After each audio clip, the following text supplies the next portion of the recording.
Thank you for joining me for Story Time with Tanya for part 4 of An Unseen Threat.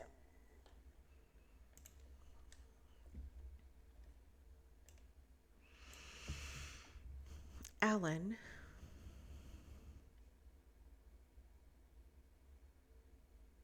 now known as Stephen Tucker. I can't fucking believe she ghosted me. One minute she's headed to the bathroom, and the next she's gone. Just like that. Vanished. Left me sitting at the table like an idiot. I checked the bathroom myself. It was empty. She wasn't there, and now she won't answer a single text. Her socials show nothing out of the ordinary, just her usual curated bullshit. What the hell could have happened in those 15 minutes to make her disappear like that? And she stuck me with this fucking bill. That stuck up bitch. She doesn't know yet, but I'm going to make her regret ever walking away.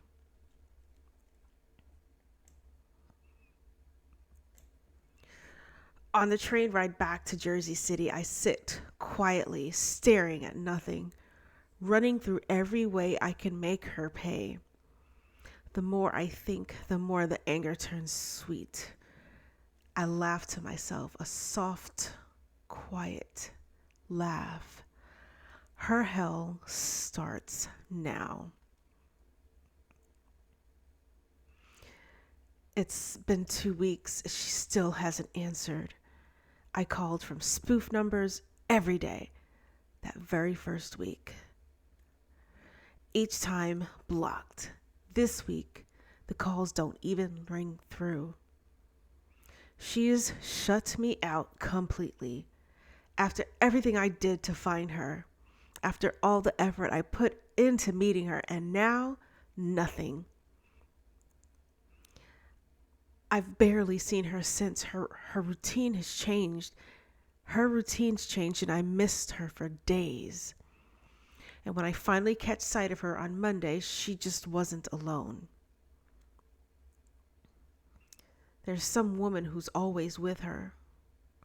Always in those too tight workout outfits. Phones out, posing, laughing, filming. It's disgusting. Today, there's even a photographer taking shots of them. I can't wait to show Rachel what a respectable woman should look like.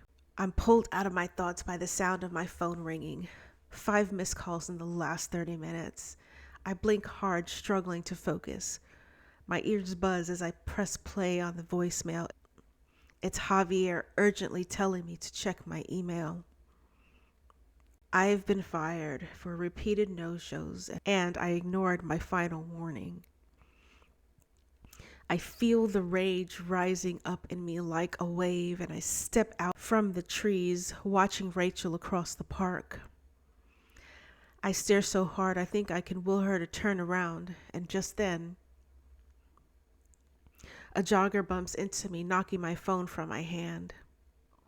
The sound of it hitting pavement snaps me out of a trance. It's just not the time. Not yet. I stoop to pick up the phone without showing my face and head toward the nearest exit. My heart is pounding. This is all Rachel's fault. All of it. I worked so hard to rebuild my life after Naomi. I'd nearly forgotten that woman, but now it's all happening again. It's like Naomi's haunting me through Rachel. The same betrayal, the same false smiles, the same lies. I searched for Naomi for months after what I like to call the incident. It was like she just disappeared. I know she didn't die because I'm still free. She loved me enough not to press charges and disappeared instead. I even helped make sure the state didn't follow through. A little scandal involving the arresting officer hit the headlines at just the right time. I am, after all, a technological genius. I did the world a favor by getting rid of Naomi, and in a way, I won. But this time, I'm smarter. I've got AI on my side, chatbots, fake profiles, comments trashing Rachel's brands. I hire creators to drop bad reviews on her promos, and it's working. Slowly, the likes are dropping. She won't know it's me, but I'll be the crack in her perfect little world. Bad reviews are the death of a content creator. I linger near the newspaper stand by the cafe where she usually goes next, reading comments as I wait. It gives me a twisted kind of peace. And then there she is. She's walking toward the cafe, but something's off. She looks tense, not sad exactly, but sharp. Her eyes skim past me down the street and then snap back, locking on me. Her pace quickens, her expression fierce. She comes straight for me. Alan! Oh, no, wait, Stephen? She says, her voice rising loud and clear. I don't know what kind of game you think this is, but it is over. You're fucking crazy. And if you come near me again, I will get a restraining order. Stay off my social media. Leave me the hell alone. You're a fucking psychopath. The words hit like bricks. Everyone is watching. My fists clench. My vision goes red, but before I can move, I hear it. Walkie-talkies, police, they're close. I run fast and sprint, passing an old woman with white gray hair as I disappear into the city. On the train, grasping for breath, I cling to the pole. My heart is hammering. Who was that woman? Something about her face felt familiar, but Rachel is all I can think about. How dare she call me out like that in front of strangers? A psychopath? Me? I've lost my job because of her. She's going to pay for everything.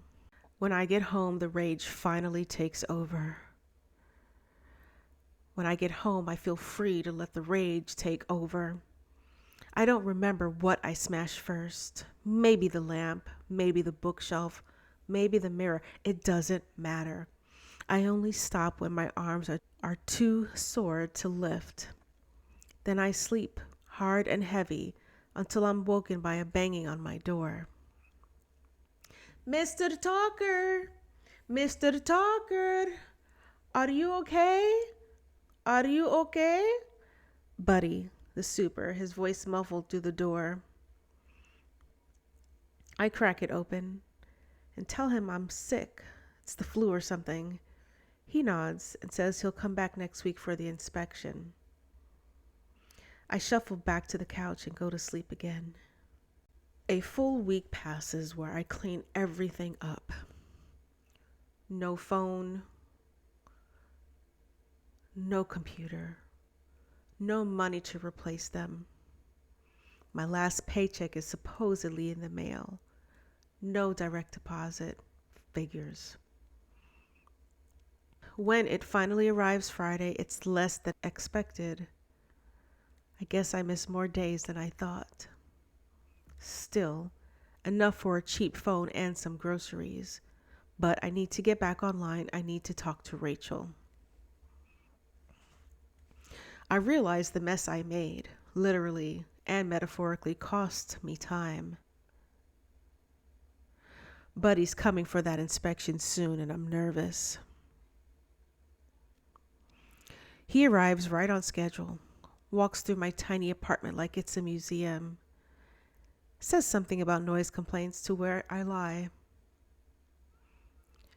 Just a loud movie. Sorry about that, I say with a sheepish grin.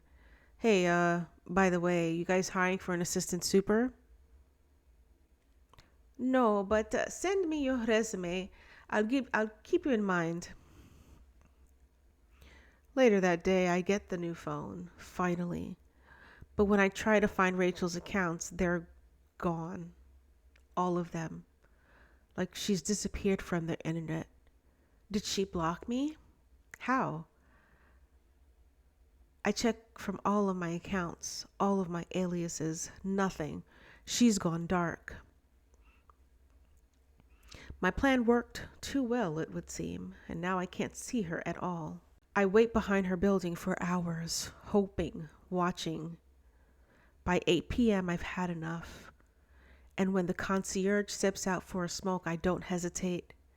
I smash him across the head and steal his key card. Inside, it only takes me 10 minutes to find her floor. I stand at her door and smile. I knock softly. There's no answer. I knock harder.